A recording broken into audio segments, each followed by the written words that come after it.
से यीशु के अजीम और कादर नाम में आप सब life in God YouTube channel देखने वालों की सलामती चाहता हूँ। आप जानते हैं कि ये बड़े ख़ास दिन चल रहे हैं जो मसीही तारीख़ के अंदर हैं, क्योंकि इन दिनों में हम खुदा यीशु मसीह की मसलूबियत को देखते हैं। सलीब पर जिन्होंने 7 कलमात कहे उन पर गौर करते हैं, और फिर जब यीशु मसीह मौत, इब्लीस और गुनाह को मगलूब करके जी उठे तो हम उसके जी उठने को, रेज़रेक्शन के दिन को, ईद क़यामतुल मसीह को देखते हैं। और इन सब बातों पर जब हम गौर करते हैं तो हमारे ईमान को तक़वियत मिलती है, हम अपने ईमान में और गहरे जाते हैं। और इन दिनों में इन बातों का ना सिर्फ हम कलाम की सच्चाइयों को सुनते हैं, बल्कि बहुत सारी ज़िंदगियों के अंदर इनका गहरा तजर्बा भी होता है। इसके लिए हम खुदा बाप की शुक्रगुजारी करते हैं। तो आज मैं आपके सामने यीशु मसीह ने सलीब पर जो 7 कलमात कहे, उनमें से 7वें कलमे पर चंद बातें शेयर करूंगा।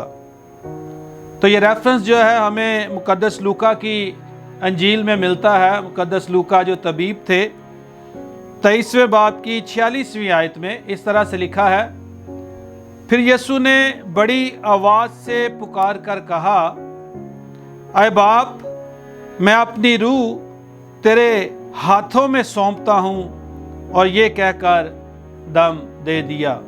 कलाम मुक़द्दस के पढ़े और सुने जाने पर उसकी बरकत हो, आमीन। तो यहाँ पर इस आयत के अंदर जो यीशु मसीह का सलीब पर 7वां और आखिरी कलमा है, हम खुदा यीशु मसीह को देखते हैं कि वो ज़मीन पर इंसान बनकर आए। और जब यीशु मसीह इंसान है तो हम ये जानते हैं, कलाम मुक़द्दस के अंदर से हमें वाज़ेह तौर पर बताया गया है कि एक इंसान जो है वो रूह, जान और बदन का मुरक्कब होता है। इब्रानियों के ख़त से हमें पता चलता है कि खुदा यीशु मसीह के लिए खुदा ने ख़ास बदन तैयार किया है। सो जब इस ज़मीन पर कोई शख्स आता है, ज़िंदगी गुजारता है, तो एक वक्त में इस ज़मीन पर जो टाइम, जो वक्त खुदा ने उसे दिया होता है वो पूरा हो जाता है। और जब पूरा होता है तो उसकी रूह उससे जुदा हो जाती है, और जो बदन है उसको हम मिट्टी के सुपुर्द कर देते हैं। सो खुदा यीशु मसीह का इस ज़मीन पर वक्त पूरा हो रहा था। जो काम, जो खिदमत खुदा ने उन्हें करने के लिए भेजा था, उसको मुकम्मल करने के बाद अब खुदा यीशु मसीह को वापस अपने बाप के पास जाना था। यीशु मसीह ने सलीब पर 7 कलमात कहे। पहला कलमा मुआफ़ी का कलमा कहलाता है, दूसरा कलमा निजात का कलमा कहलाता है, तीसरा कलमा मोहब्बत का कलमा कहलाता है, चौथा कलमा कफ़ारे का कलमा कहलाता है, 5वां कलमा जिस्मानी दुख का कलमा कहलाता है, और 6ठा कलमा फतहमंदी का कलमा कहलाता है। इसी तरह ये जो 7वां कलमा है, इसको हम बाप से दोबारा मिलाप का कलमा कहते हैं। यानी जब यीशु मसीह ज़मीन से आसमान पर पहुंचेंगे तो बाप से दोबारा मिलाप होगा, और बाप के पास दोबारा जाने के लिए इस ज़मीन पर रूह और बदन का जुदा होना एक लाजमी शर्त है। इससे पहले भी कलाम मुक़द्दस के अंदर बहुत सारे लोग अपनी रूह का जिक्र करते रहे हैं।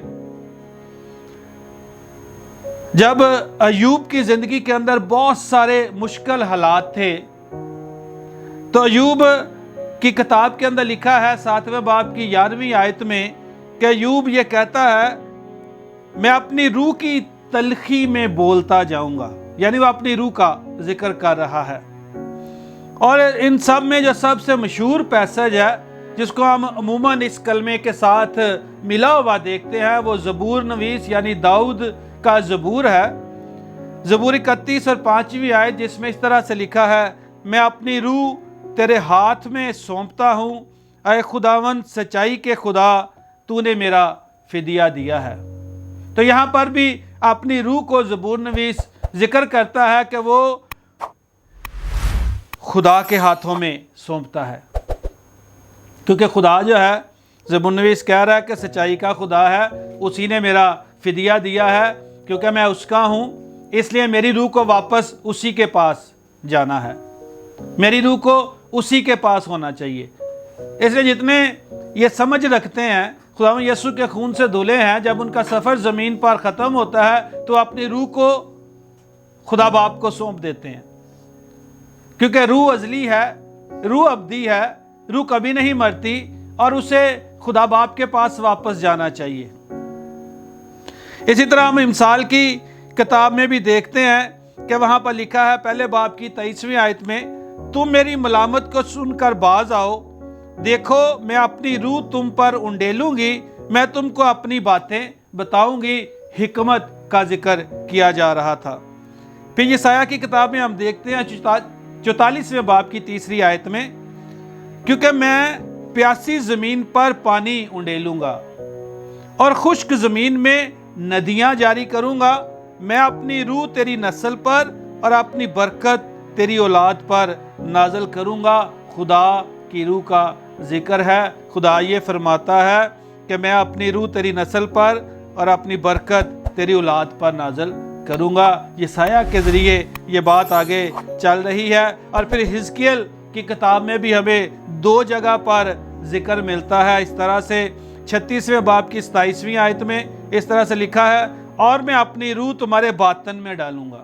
خدا یہ فرماتا ہے اپنے لوگوں کے ساتھ بات کرتے ہوئے کہ میں اپنی روح تمہارے باطن میں ڈالوں گا اور تم سے اپنے آئین کی پیروی کراؤں گا، اور تم میرے احکام پر عمل کرو گے اور ان کو بجا لاؤ گے۔ اسی طرح 37ویں باب کی 44ویں آیت میں حزقیل کی کتاب میں لکھا ہے، اور میں اپنی روح تم میں ڈالوں گا اور تم زندہ ہو جاؤ گے، اور میں تم کو تمہارے ملک میں بساؤں گا، تب تم جانو گے کہ میں خداوند نے فرمایا اور پورا کیا، خداوند فرماتا ہے۔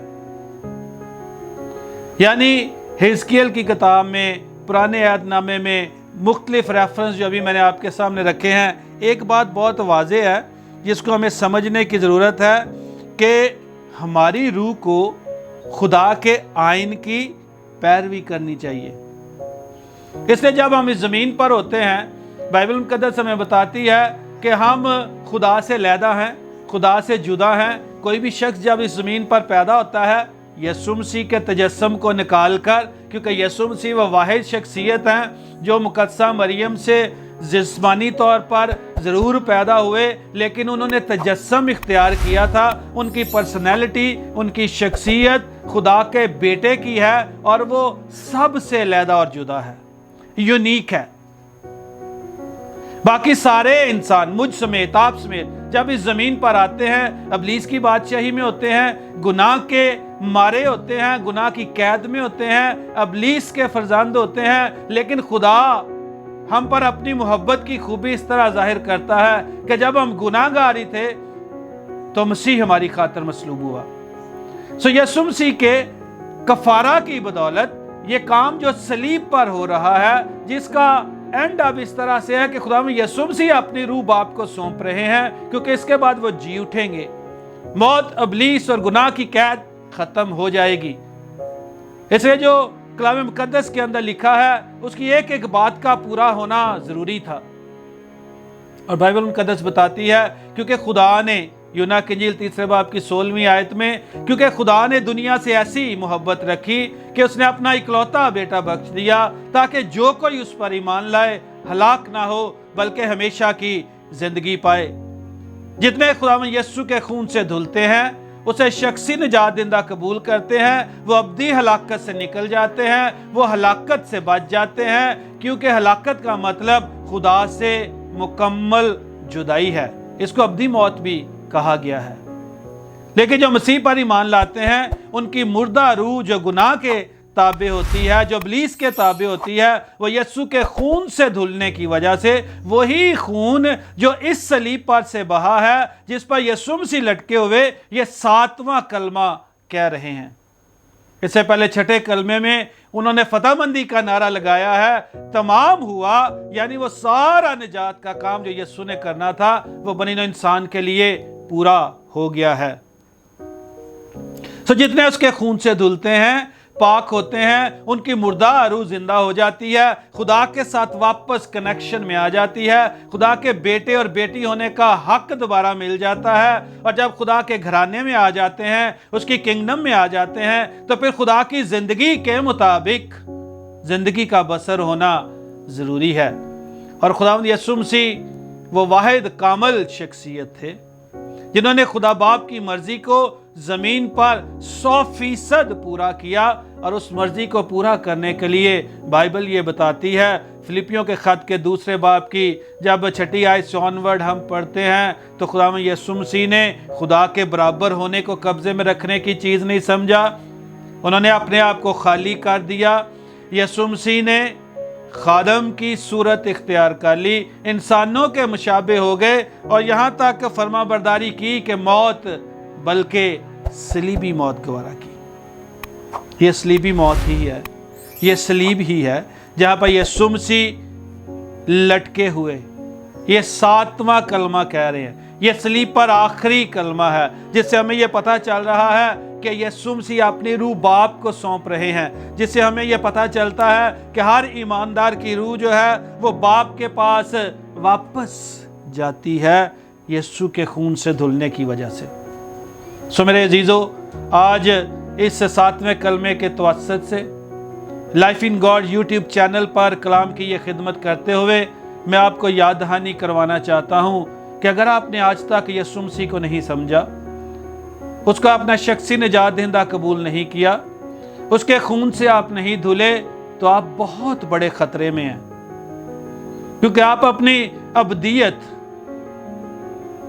इब्लीस के साथ जहन्नम में बसर करने जा रहे हैं। बहुत सारे लोग इस बात पर सवाल उठाते हैं कि ऐसा कैसे हो सकता है, खुदा मोहब्बत करता है इसलिए वो आखिरी वक्तों में बचा लेगा।